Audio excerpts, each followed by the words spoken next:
বিমান প্রসঙ্গ আসলে কার না ইচ্ছে করে বিমানে চড়তে, কিন্তু শূন্য আকাশে বিমান উড্ডয়নের গল্পটার পেছনে রয়েছে অনেক দিনের দূর ইচ্ছা ও দীর্ঘস্থায়ী শ্বাসরুদ্ধ কঠোর পরিশ্রম। আমাদের চোখে দেখা এরকম অনেক প্রযুক্তি রয়েছে যার ইতিহাস সম্বন্ধে আমাদের অনেকেরই হয়তো ধারণা থাকে না। একটি প্রযুক্তির পেছনের দিকে লুকিয়ে থাকে অনেক দিনের দীর্ঘস্থায়ী কৌতূহলী ইতিহাস। তো বর্তমানের বিমান আবিষ্কারের পেছনে রয়েছে অনেক দিনের চেষ্টা ও বিশ্লেষণ। অনেক সময় পাখি দেখলে আমাদের মধ্যে অনেকেই আকাশে উড়ার ইচ্ছে জাগে, কিন্তু সেটা চাইলেই সহজে পারা যায় না। আকাশ ছুঁতে হলে প্রয়োজন বিশাল অঙ্কের টাকা, যা আমাদের অনেকেরই সাধ্যের বাইরে। আপনি ইচ্ছে করলেই একটি বাস জার্নি করতে পারেন, কিন্তু একটি বিমান জার্নি করতে হলে আপনাকে গুনতে হবে হাজার হাজার টাকা। তবে টাকার বিষয়টি সামনে আসলে আকাশ ছোঁয়ার শখটা দুমড়ে মুচড়ে যায়।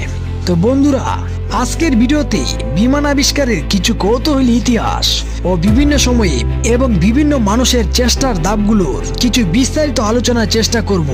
ভিডিওটি খুবই ইনফরমেশন ও শিক্ষামূলক হতে যাচ্ছে, এবং চ্যানেলে নতুন হয়ে থাকলে চ্যানেলটি সাবস্ক্রাইব করে বেল আইকনটি অন করে পাশে থাকবেন।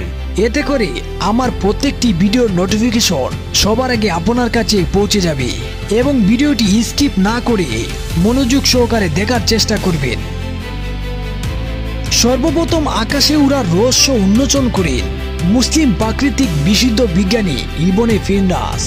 তিনি সর্বপ্রথম ব্যক্তি যিনি শূন্য আকাশে ভেসেছিলেন। তিনি পাখিদের পাখার নিয়ে রেশম কাঠ ও পাখির পালক দ্বারা একজোড়া ডানা তৈরি করে ইয়েমেনের সবচেয়ে উঁচু পাহাড় থেকে ডানায় বোর করে ঝাঁপ দিয়েছিলেন, এবং প্রায় 10 মিনিট শূন্য আকাশে অবতরণ করে ইতিহাসে আকাশ ছোঁয়ার সম্ভাবনার দ্বার উন্মোচন করেছিলেন। কিন্তু 1905 সালে উইলবার ও অরভিল রাইট ব্রাদার্স পরিপূর্ণভাবে সফলতার সাথে ইঞ্জিন চালিত, নিয়ন্ত্রিত এবং দীর্ঘস্থায়ী চলমান বিমান আকাশের বুকে সর্বপ্রথম উড্ডয়ন করেন। তাদের উড্ডয়নের নাম দেওয়া হয়েছিল ফ্লায়ার নামে পরিচিত, এবং তাদের হাত ধরে পরবর্তীতে মানববাহী বিমান তৈরির পথ সুগম হয়। তবে তাদের আগে অনেকেই অনেকভাবে পাখি নিয়ে শূন্য আকাশে বাসার চেষ্টা চালান, কিন্তু তাদের মধ্যে কেউ তেমন কোনো সফলতা আনতে পারেননি। তবে তাদের এই অবদান অস্বীকার করা যাবে না।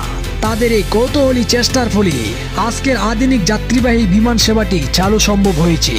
আধুনিক বিমান চলাচলের ধারণাটি মূলত জর্জ কেলি 1799 সালে তুলে ধরেন, যিনি মডেল এবং গাইডারও তৈরি করেছিলেন।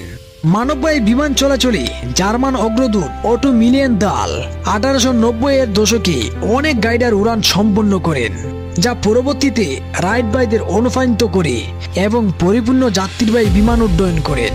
1905 সালে উইলবার ও অরভিল ব্রাদার্স তাদের বিমান উড্ডয়নের পর 1914 সালে বাণিজ্যিকভাবে বিমান নির্মাণ করেন America Saint Petersburg Tampa airport line, এবং প্রথম যাত্রী বহনকারী ফ্লাইটটি শুরু করে কোম্পানি একই রাজ্য টাম্পা প্রদেশ পর্যন্ত। এই 10 মাইল দূরত্বের যাত্রায় সর্বপ্রথম যাত্রীবাহী বিমান সেবা চালু করা হয়। পরবর্তীতে অনেক জটিল অধ্যায় অতিক্রম করে বর্তমান বিশ্বের আধুনিক যাত্রীবাহী ও উচ্চ গতিসম্পন্ন ফাইটার যুদ্ধ বিমান সহ ভয়ঙ্কর নিউক্লিয়াস বহনকারী আকাশযানের অগ্রযাত্রা সম্ভব হয়েছে। তো বন্ধুরা, প্রত্যেকটি আবিষ্কারের পেছনে রয়েছে অনেক দিনের পুরনো কৌতূহলী ইতিহাস, দীর্ঘস্থায়ী ও চিন্তাশীল পরিকল্পনা, যার ফলশ্রুতিতে আজকের বিজ্ঞানের আত্মপ্রকাশ ঘটেছে, এবং বিজ্ঞানের আশীর্বাদ স্বরূপ আমাদের জীবনযাত্রার মান সহজ ও উন্নত থেকে উন্নতর হয়েছে। তো বন্ধুরা, আজকের ভিডিওতে আমরা শিখতে পারলাম চেষ্টার বিকল্পের বাইরে কিছু নেই। চেষ্টার দ্বারাই অসাধ্যকে সাধ্য করা যায়, যার ফলশ্রুতি ইতিহাস ঘাটলেই পাওয়া যায়। তো ভিডিওটি যদি আপনার কাছে ভালো লেগে থাকে তাহলে লাইক, কমেন্ট ও শেয়ার করতে ভুলবেন না। এতে করে ভিডিওটি সবার মধ্যে ছড়িয়ে পড়বে এবং আপনার বন্ধু বান্ধব তার থেকে কিছু জানতে ও শিখতে পারবে।